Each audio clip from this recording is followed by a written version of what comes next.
नमस्कार दोस्तों, स्वागत है आपका हमारे YouTube चैनल पहाड़ी जी के वॉइस में। दोस्तों, अगर आप लेखाकार, सहायक लेखाकार, कार्यालय सहायक, कृत लेखा या कैशियर कम सहायक लेखाकार के लिए ऑनलाइन आवेदन कर रहे हैं तो इस वीडियो को आखिर तक जरूर देखिए। इस वीडियो में मैं आपको फॉर्म भरने की पूरी प्रक्रिया बिल्कुल आसान भाषा में समझाऊंगा ताकि आवेदन करते समय आपसे कोई भी गलती न हो। सबसे पहले फॉर्म भरते समय अपनी सभी जानकारी अपने मूल प्रमाण पत्रों के अनुसार ही दर्ज करें। नाम, जन्म तिथि, पिता का नाम, श्रेणी और अन्य सभी विवरण एक एक करके सावधानी से भरें। किसी भी जानकारी को अनुमान से बिल्कुल भी ना भरें। अब जहां भी कोड भरने या किसी विकल्प का चयन करने की आवश्यकता होगी, मैं आपको स्क्रीन पर बताऊंगा कि कौन सा कोड किस स्थिति में चुनना है, कौन सी पोस्ट के लिए कौन सा कोड है और क्या एलिजिबिलिटी है। ये मैं आपको वीडियो के माध्यम से बताऊंगा। इसलिए दोस्तों, वीडियो को बीच में स्किप न करें, क्योंकि एक छोटी सी ही गलती भी आपका आवेदन अस्वीकार होने का कारण बन सकती है। कहीं पर माँ का नाम गलत हो सकता है, जन्म तिथि गलत हो सकती है। आपको बहुत धीमे तरीके से भरना है। मैं भर रहा हूँ, आप साथ साथ भरोगे तो और अच्छी बात है। अगर आप ना भी भरो तो एक बार आप वीडियो देखने के बाद ढंग से समझ जाओ, फिर एक एक पॉइंट स्टेप बाय स्टेप खोल के फिर भरना है। ठीक है दोस्तों, जो शैक्षणिक योग्यता भरते समय अगर अपने अंक, वर्ष, बोर्ड, विश्वविद्यालय और अन्य जानकारी को प्रमाण पत्र के अनुसार ही आपको दर्ज करना है। यदि किसी जानकारी को लेकर आपके मन में भ्रम हो तो पहले उसे अच्छी तरह जांच ले, इसके बाद ही आगे बढ़े। फोटो और हस्ताक्षर अपलोड करते समय निर्धारित साइज और फॉर्मेट का विशेष ध्यान रखें। गलत फाइल या गलत साइज होने पर आवेदन स्वीकार नहीं होगा।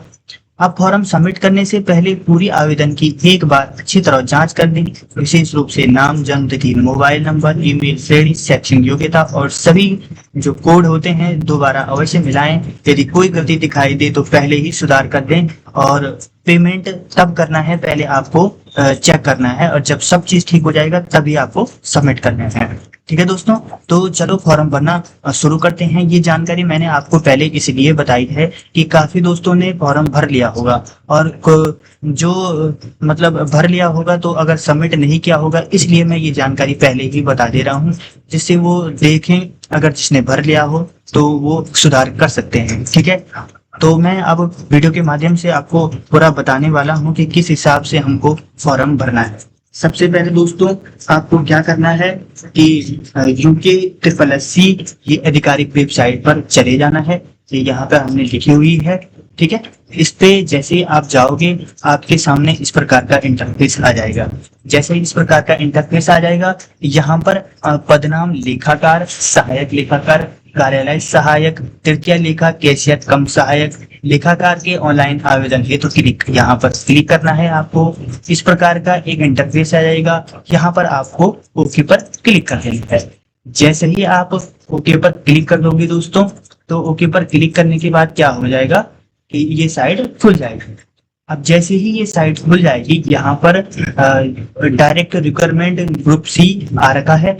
ये आपका एडवर्टाइज नंबर हो गया, ये आपका जो परीक्षा है इसको ध्यान से देखना।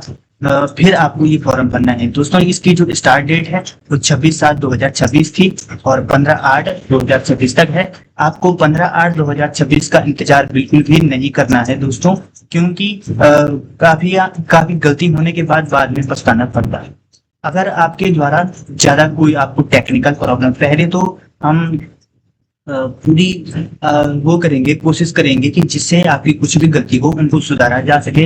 लेकिन अगर टेक्निकल इश्यू आएंगे तो दोस्तों, यहाँ पर सबसे पहले आप देख सकते हो कि जो आयोग ने अपनी ईमेल, फोन नंबर दिए हैं, इस पर उसी स्थिति में आपको मैसेज या कॉल करना है जब आप ऐसी स्थिति में हो कि उसमें आपके फॉर्म में कोई भी त्रुटि सुधारी न जाए। तो तब आप यहाँ पर कॉल कर सकते हो, जिससे आपकी हेल्प हो सके। और तो जितनी भी कहीं पर दिक्कतें होंगी उनको सुधारने की हम पूरी कोशिश करेंगे। ठीक है दोस्तों, अब शुरू करते हैं। सबसे पहले यहाँ पर अप्लाई पर क्लिक करना है। दोस्तों इसका एडवर्टाइजमेंट मैंने पूरा आपको ढंग से बता रखा है, कब से डेट प्रस्तावित है, कब इसका विज्ञापन जारी हुआ था, क्या एलिजिबिलिटी चाहिए, कितनी इसमें पोस्ट है, वो मैंने सब आपको बता दिया था। अगर आपने वो वीडियो नहीं देखी है तो एक बार उस वीडियो को जरूर देख लें, क्योंकि अगर उस वीडियो को आप एक बार देख लोगे तो इस वीडियो को आपको बार बार देखने की आवश्यकता नहीं होगी। क्यों? क्योंकि उसमें पूरी वो जानकारियां हैं और पूरी पोस्ट के हिसाब से पोस्ट कोड सब मैंने ढंग से बता रखे हैं। तो चलो शुरू करते हैं ये फॉर्म। यहाँ पर सबसे पहले आपको अप्लाई पर क्लिक कर देना है। दोस्तों जैसे ही आप अप्लाई पर क्लिक करोगे, अप्लाई पर क्लिक करने के बाद आपके सामने इस प्रकार का इंटरफेस आ जाएगा। मैं आपको इस वीडियो को एक भी इस प्रकार से नहीं बताने वाला हूँ कि मैं जल्दी में बता दूं और व्यूज का सिस्टम बन जाए, ऐसा मुझे बिल्कुल भी नहीं करना है। आप चाहे देखो चाहे ना देखो, मुझे ऐसी जानकारी बतानी है जिससे वो सबके काम आए। जैसे किसी ने पहले ही रजिस्ट्रेशन कर दिया, उनके काम भी आए, जो अब रजिस्ट्रेशन कर रहे हैं उनके काम भी आए, जिनकी गलती हो चुकी है वो उनके काम भी आए, क्योंकि 2-3 दिन तो हो ही चुके हैं फॉर्म को खुले हुए। तो इसलिए मुझे ये सब चीजें देखनी है। जिन्होंने फॉर्म भर दिया है या आधा भर दिया है तो वो इस चीज को थोड़ा आगे पीछे कर सकते हैं, लेकिन मैं पूरी जानकारी दूंगा जिससे इसमें किसी को भी कोई भी प्रॉब्लम ना हो। ठीक है, तो इस चीज को आप एक बार जरूर देख लेना। दोस्तों जिन्होंने एक बार रजिस्ट्रेशन कर लिया है तो देखो सबसे पहले ये यहाँ पर लॉगिन का इंटरफेस है। ठीक है, तो यहाँ पर जिन्होंने कर दिया है वो लॉगिन पर क्लिक करके अपना आईडी पासवर्ड डाल के कैप्चा कोड डाल के लॉगिन कर सकते हैं। वो वहां तक पहुंच जाएंगे जहां तक उन्होंने फॉर्म भरा है।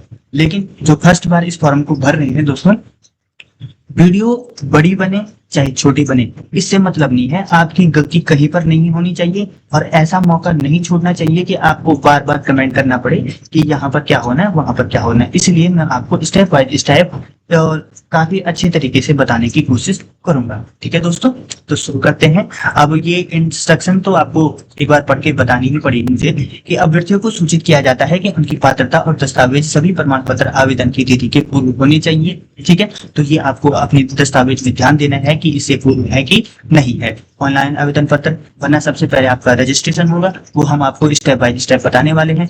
फिर एजुकेशन क्वालिफिकेशन, फिर फोटो सिग्नेचर, थंबनेल, पेमेंट और प्रिंट फॉर्म होगा। मैं आपको पूरी डिटेल बताऊंगा, मैं एक भी स्किप नहीं करने वाला हूँ इसमें। चाहे आप इसमें बोर हो चाहे कुछ भी हो, आप फॉरवर्ड कर देना, कोई दिक्कत नहीं है। लेकिन ये जानकारी जिन्होंने भर दिया होगा उनको उतनी महत्वपूर्ण नहीं लगेगी जो पहले फॉर्म भर रहे हो, जितनी उनके लिए ये आवश्यक हो जाएगी। ठीक है दोस्तों, तो मुझे सबके लिए ये देखना है कि किसी को भी कोई प्रॉब्लम ना हो। ठीक है, अब क्या करना है दोस्तों, अभ्यर्थी को पंजीकरण के लिए अपने मोबाइल नंबर, ईमेल आईडी जो है इसको एक ही बार यूज करना है केवल। ऐसा नहीं कि आपने एक फॉर्म भर दिया फिर गलत हो गया, फिर आपने दूसरा फॉर्म भर दिया, या एक फॉर्म भर दिया फिर दूसरे फॉर्म के लिए भी भर दिया। ऐसा बिल्कुल भी नहीं करना है। आपको एक ही फॉर्म भरना है और बहुत अच्छे तरीके से भरना है। ठीक है, और तो सब ज्यादा उसमें कुछ है नहीं, फोटो साइज वगैरह तो ये है, तो ये हम वही पे बता देंगे, तो इसमें ज्यादा टाइम वेस्ट करने की जरूरत नहीं है। ठीक है दोस्तों, और ये मैंने आपको बता दिया है कि अगर कोई भी हेल्प चाहिए होगी टेक्निकल इश्यू से आधारित या ज्यादा ही प्रॉब्लम हो तभी, नहीं तो ज्यादा मत करना। इससे क्या होता है दोस्तों, अगर आप बार बार ईमेल करोगे तो जिनको असली में जरूरत भी है कि जिनको मतलब जैसे आपका किसी का है, किसी ने फीस सबमिट नहीं किया, किसी का नाम में थोड़ा गलती हुई तो वो सुधारा जा सकता है। कमेंट करके बताओगे आप हमें तो हम बता सकते हैं कि कहाँ पे क्या करना है। लेकिन अगर आप ऐसे ही फालतू कमेंट करते रहोगे और भी करते रहेंगे तो लेकिन जिनको ज्यादा जरूरत होगी उनका भी भला नहीं हो पाएगा। ठीक है दोस्तों, इसलिए आपको ऐसा नहीं करना है। अब आपको क्या करना है, ये सब आपने पढ़ ली है, इसके बाद यहाँ पर आपको क्लिक करके यहाँ पर अप्लाई नाउ पर क्लिक कर देना है। मैंने सभी निर्देशों को ध्यान पूर्वक पढ़ा और समझा और पुष्टि करता हूँ कि मेरे द्वारा दी गई सभी जानकारी के अनुसार सही होगी। अप्लाई पर क्लिक करते हैं। अप्लाई पर जैसे ही हम क्लिक करते हैं दोस्तों, हमारे पास इस प्रकार का इंटरफेस आ जाएगा। ठीक है दोस्तों, मैं तो यहाँ पर आपको पूरा नाम वगैरह भर के बता सकता था, लेकिन ये गाइडलाइंस के खिलाफ हो रहा है, इसलिए मैं ये इसको भर कर नहीं बता सकता हूँ। लेकिन मैं आपको ये बता सकता हूँ कि कहाँ पर क्या भरना है, तो मैं वो पूरी जानकारी दूंगा जिससे आपको कोई भी प्रॉब्लम नहीं हो। दोस्तों सबसे पहला ये है कैंडिडेट फर्स्ट नेम, अभ्यर्थी का पहला नाम। तो दोस्तों अभ्यर्थी का आपको पहला नाम भरना है। जैसे आपका नाम जो भी है तो उसमें से सिर्फ पहला अक्षर भरना है, जो सरनेम होगा वो नहीं भरना है, जो बीच का वो होता है मिडिल नेम तो वो भी नहीं भरना है, सिर्फ फर्स्ट नेम भरना है। जिसका मिडिल नेम है तो वो मिडिल नेम भर सकता है, ठीक है। और जिसका मिडिल नेम के बाद फिर लास्ट नेम होता है, जैसे 3 अक्षर होते हैं किसी का नाम, जैसे कुछ भी हो गया बड़ा नाम तो वो भर सकता है, ठीक है।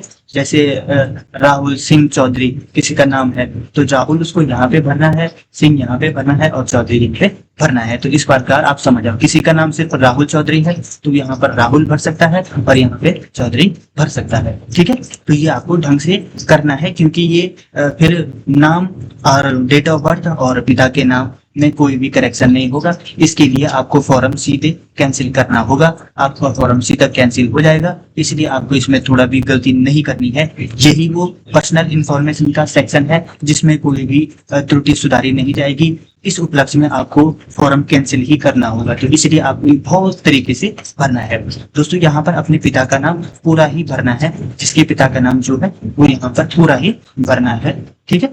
अगला यहाँ पर है अपनी माता का नाम भरना है। तो दोस्तों यहाँ पर अपनी मदर्स नेम आपको भर देना है। यहाँ पर अपनी जन्म तिथि डेट ऑफ बर्थ भरनी है, तो यहाँ पर आपको ढंग से भर देना, पहले डेट फिर मंथ फिर ईयर भरना है, ये आपको भर देना है। उसके बाद यहाँ पर ऑटोमेटिक आपकी डेट ऑफ बर्थ आ जाएगी। दोस्तों जो एज है एज ऑन 1 जुलाई 2026, जो आए आपकी 1 जुलाई 2026 को इसमें गिनी जाएगी कितनी, ठीक। आपका जेंडर यहाँ पे भरा जाएगा, लिंग मेल फीमेल जो भी है, ठीक है। तो वो आपको यहाँ पर भर देना है, ठीक है। यहाँ पे मेल जो भी है ये भर देना है। जो वैवाहिक सर्टिफिकेट जो आपका मैरिड हो या अनमैरिड हो यहाँ पर भर देना है। इसके बाद दोस्तों अगला आता है नेशनलिटी, राष्ट्रीयता का। तो राष्ट्रीयता पे तो आप इंडिया ही भरोगे, तो हमने इंडिया भर दिया है। लेकिन फिर भी अगर जो तिब्बतिया शरणार्थी, क्योंकि हमने तो बताना है, क्योंकि क्या पता कोई ऐसे भी स्टूडेंट हो तो उनके लिए भी ये जरूरी हो जाएगा, ठीक है। तो जो तिब्बतीय शरणार्थी जो 1 जनवरी 1962 से पहले भारत आए थे तो वो यहाँ पर क्लिक कर देंगे। जो क्या है भारतीय मूल के व्यक्ति जिन्होंने पाकिस्तान, बर्मा, श्रीलंका या केनिया, युगांडा, संयुक्त गणराज्य कजाकिस्तान या प्रजन किया हो तो उनको यहाँ पर क्लिक करते हैं। लेकिन ज्यादातर सबको क्या करना है, राष्ट्रीयता पर इंडिया कर देना है। उसके बाद क्या करना है दोस्तों, यहाँ पर है डोमिसाइल डिटेल, जो आपका अस्थायी निवासी, क्या आप उत्तराखंड के अस्थायी निवासी हो दोस्तों। तो जो आप अगर क्या आप उत्तराखंड के अस्थायी, अगर यहाँ पे आप यस क्लिक कर दोगे तो आपके लिए क्या हो जाएगा कि वो प्रेफरेंस मिल जाएगा, इस चीज का जो आरक्षण का प्रेफरेंस आपको मतलब आरक्षण का लाभ मिल जाएगा। लेकिन जो उत्तराखंड से बाहर के स्टूडेंट है उनको यहाँ पर नो कर देना है, उनको आरक्षण का लाभ नहीं मिलेगा। तो उनको क्या होगा, उनको वो ओपन श्रेणी में गिने जाएंगे। तो जैसे हमने यहाँ पर डोमिसाइल में यस कर दिया है तो यहाँ पर आपको अपनी सर्टिफिकेट संख्या, प्रमाण पत्र संख्या डाल देनी है। यहाँ पर किस जिले से आपका प्रमाण पत्र है वो आपको डाल देना है। उसके बाद दोस्तों अगला आता है आपका रिक्वायर्ड एलिजिबिलिटी, ये आपको भरनी ही भरनी है और बहुत अच्छे तरीके से भरनी है।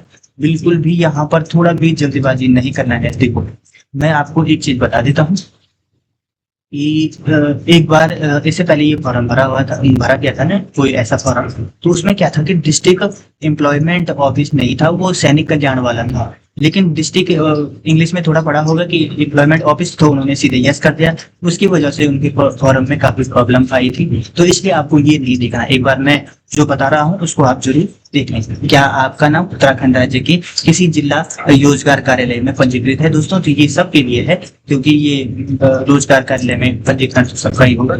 यहाँ पर उनको क्या करना है, पंजीकरण संख्या दर्ज कर देनी है। यहाँ पर जिला सेवा योजना जो कार्यालय है इसका कहाँ है, वो किस जिले में है, तो ये यहाँ पर डाल देना है। यहाँ पर पंजीकरण की तिथि, जिस तिथि को आपका पंजीकरण हुआ है, रजिस्ट्रेशन हुआ है, वो डाल देना है। और रजिस्ट्रेशन कब तक वैलिड है, पंजीकरण की तिथि की मान्यता कब तक है, यहाँ पर उसको डाल देना है। ठीक है दोस्तों, वीडियो थोड़ी बड़ी हो सकती है क्योंकि मुझे पूरी जानकारी ऐसी देनी है कि जिससे आपको कहीं भी जाने की कोई भी आवश्यकता न हो, कहीं पर भी कोई त्रुटि हो वो भी मैं इसी की वीडियो के माध्यम से आपको पहले ही बता दे रहा हूँ कि क्या होने वाला है और क्या हो सकता है।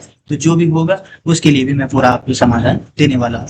आपको परेशान होने की कोई भी आवश्यकता नहीं है। ठीक है दोस्तों। अब अगला आता है, क्या आप सरकारी कर्मचारी हो?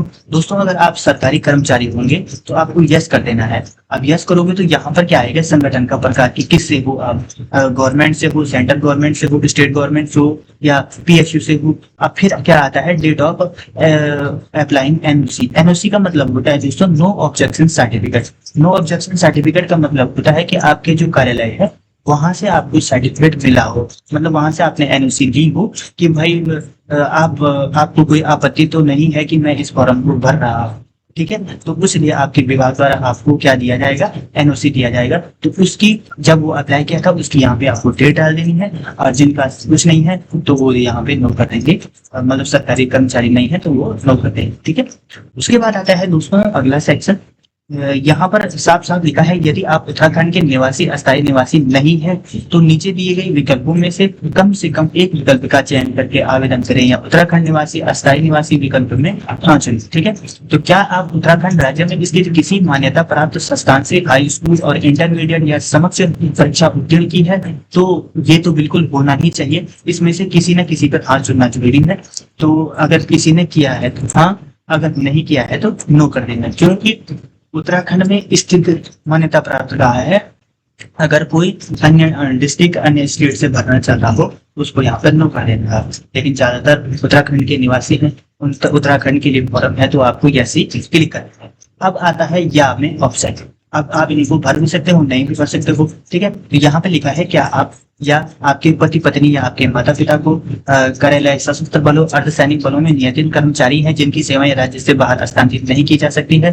तो अगर हैं तो यस, नहीं है तो नो कर देना है। ये भी वैसे ही है कि हस्तांतरित नहीं की जा सकती है तो हस्तांतरित की जा सकती है, यस कर देना, नहीं की जाती है तो नो कर देना। ठीक है, अगला है कि क्या आपके पति पत्नी या आपके माता पिता केंद्र सरकार के संगठन, केंद्र सरकार के सार्वजनिक क्षेत्र के उपक्रम में उत्तराखंड राज्य में नियमित रूप से कार्यरत नियमित कर्मचारी हैं जिनकी सेवाएं हस्तांतरित नहीं की जा सकती हैं? तो हैं तो यस कर देना है कि इनकी सेवाएं यहाँ से हस्तांतरित नहीं की जा सकती है, और नहीं है तो नो कर देना है।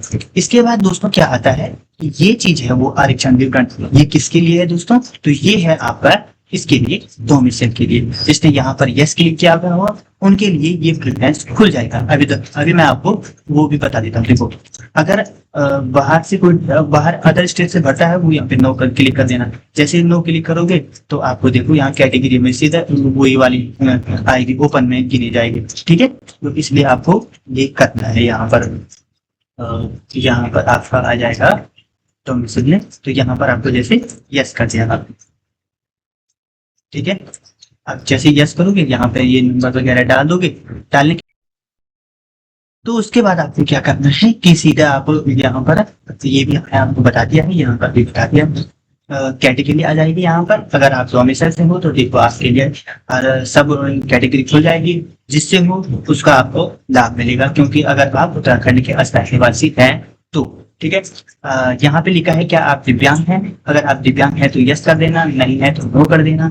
इसमें आप गलती मत करना अगर आप दिव्यांग हैं तो, क्योंकि इसमें आपको आरक्षण का काफी अच्छा बेनिफिट होने वाला है, तो तभी मिलेगा जब आप इसमें से जानकारी कर पाओगे। ठीक है, नहीं है कर देना। ठीक है, do you need a security? क्या आपके लिए सुविधान की जरूरत है तो यस, नहीं है तो no. Are you an ex? क्या आप भूतपूर्व सैनिक हैं तो यस, नहीं है तो नो। क्या आप स्वतंत्रता सेनानी के आश्रित हैं? तो अगर आप स्वतंत्रता सेनानी के आश्रित हैं तो यस कर देना, अगर नहीं है तो नो कर देना। यहाँ पर गलती मत करना, अगर जो स्वतंत्रता सेनानी के आश्रित हैं उनके लिए भी आरक्षण का प्रावधान है, तो यहाँ पर वो वंचित रह जाएंगे अगर यहाँ पर गलत जानकारी भरेंगे तो। ठीक है, क्या आप उत्तराखंड राज्य आंदोलन के चिन्हित आंदोलनकारी या उनके आश्रित हैं? तो हैं तो यस, नहीं है तो नो। क्या आप उत्तराखंड के कुशल खिलाड़ी हैं तो यस, नहीं है तो नो कर देना। ठीक है, उसके बाद क्या आप अनाथ हैं तो यस, नहीं है तो नो कर देना है। ठीक है, और यहाँ पर आपको क्या करना है, कॉन्टेक्ट डिटेल में आपको ये जानकारी बहुत अच्छे तरीके से भरनी है। इसमें आपको अपनी ईमेल आईडी यहाँ पे भर देनी है। यहाँ पर आपको कंफर्म ईमेल आईडी जो भरनी है, यहाँ पर आपको अपने मोबाइल नंबर भर देना है। यहाँ पर फिर से अपना मोबाइल नंबर डाल देना है। यहाँ पर आपको व्हाट्सएप नंबर डाल देना है अगर है तो, और यहाँ पर आपको आधार कार्ड नंबर डाल देते हैं। उसके बाद आपका वर्तमान पता, प्रेजेंट एड्रेस और जो परमानेंट एड्रेस है इसको आपने जरूर ध्यान में रखना है, यह आपके लिए काफी महत्वपूर्ण है। दोस्तों अभी आप जिस जगह रह रहे हो, सपोज आप गांव में रह रहे हो और वहीं रहते हो, परमानेंट वहीं रहते हो, कहीं बाहर नहीं गए, तो उसके लिए आपको क्या करना है कि प्रेजेंट एड्रेस में वही अपने गांव का नाम लिखना है और यहाँ पर क्लिक कर दोगे तो परमानेंट एड्रेस में भी वही पड़ जाएगा। अब जैसे आप बाहर रहते हो, जैसे आप देहरादून रहते हो और आपका गांव सपोज अल्मोड़ा में है, ठीक है, तो अल्मोड़ा में है लेकिन आप का परमानेंट एड्रेस तो अल्मोड़ा है ना, और रहते कहाँ हो आप इस टाइम, देहरादून में रहते हो। अगर आप वही रहते हो कम से कम 1-2 साल ऐसे रहते हो या खाली इस टाइम गए हो तो ऐसे मत लिखना, लेकिन अगर आप परमानेंट वही रहते हो और प्रेजेंट एड्रेस तुम्हारा अलग है तो यहाँ पर आपको अलग अलग भरना है। अगर सेम है तो यहाँ पे क्लिक करोगे तो जो यहाँ पे भरा है वो यहाँ पर भर जाएगा। उसके बाद दोस्तों क्या हो जाएगा आपका, उसके बाद जैसे ही आप यहाँ पर ये जैसे एड्रेस भर दोगे, यहाँ पर फॉर्म भरने का स्थान आ जाएगा।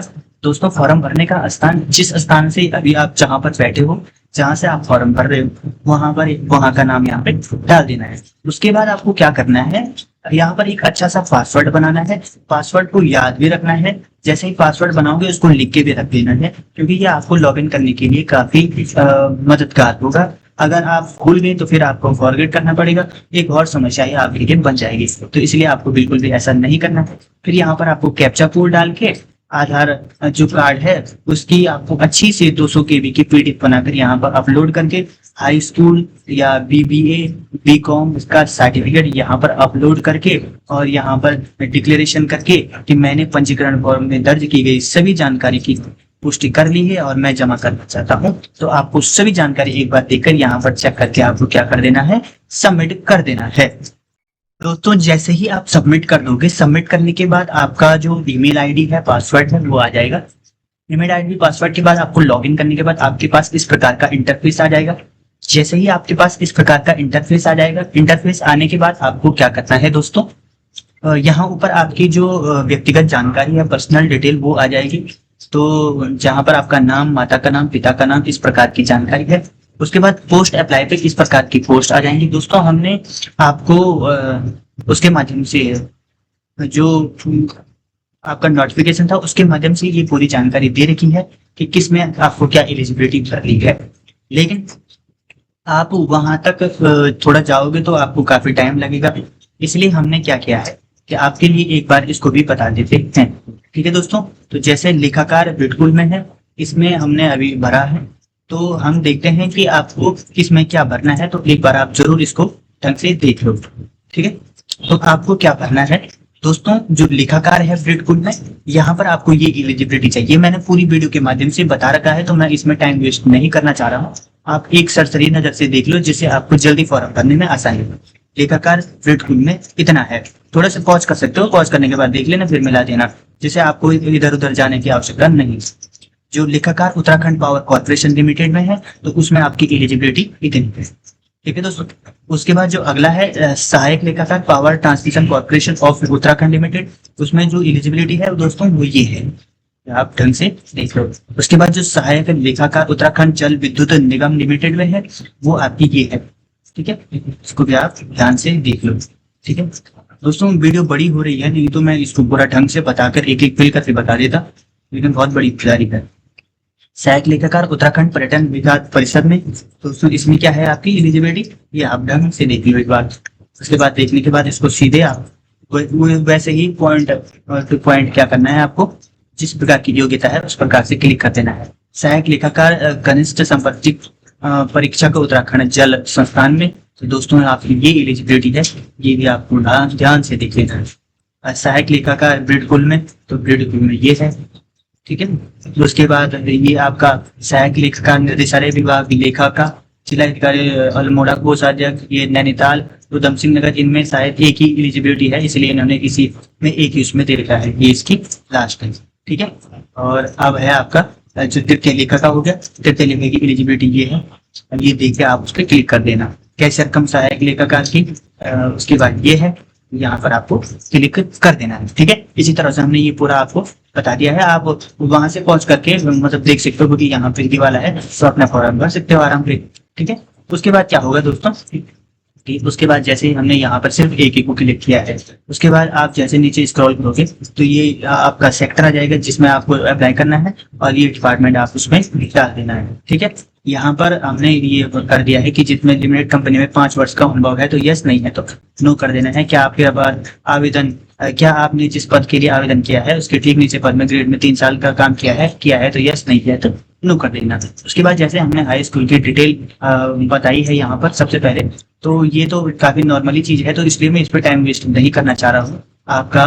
तो इसमें क्या करना है आपको, जैसे सबसे पहले आपको हाई स्कूल या इंटर जितनी भी आपके पास क्वालिफिकेशन है सब डाल देनी है। यहाँ पे क्वालिफिकेशन टाइप में डाल देना है, यहाँ पे स्कूल डिग्री नेम, स्टेट, यहाँ पे आपको बोर्ड यूनिवर्सिटी जो है, ईयर पासिंग ईयर डाल देना है, फर्स्ट सब्जेक्ट डाल देना है और मार्क। अगर आपके पास सीजीपीए है तो सीजीपीए, सीपीआई, ग्रेड है तो ग्रेड और मार्क है तो मार्क। तो इसमें से आप जो आपके पास है वो डाल देना है। जैसे आपने हाई स्कूल का भर दिया उसके बाद आपको ऐड एजुकेशन डिटेल पर दबाना है। जैसे आप यहाँ पे क्लिक करोगे उसके बाद आप इंटरमीडिएट जो आपके पास है ऐड करते रहोगे वो ऐड होता जाएगा। उसके बाद फिर नीचे आना है, नीचे आने के बाद आपका अन्य जानकारी ये आपको मिल जाएगी कि परीक्षा वरीयता जिला कौन सा है, हरिद्वार है।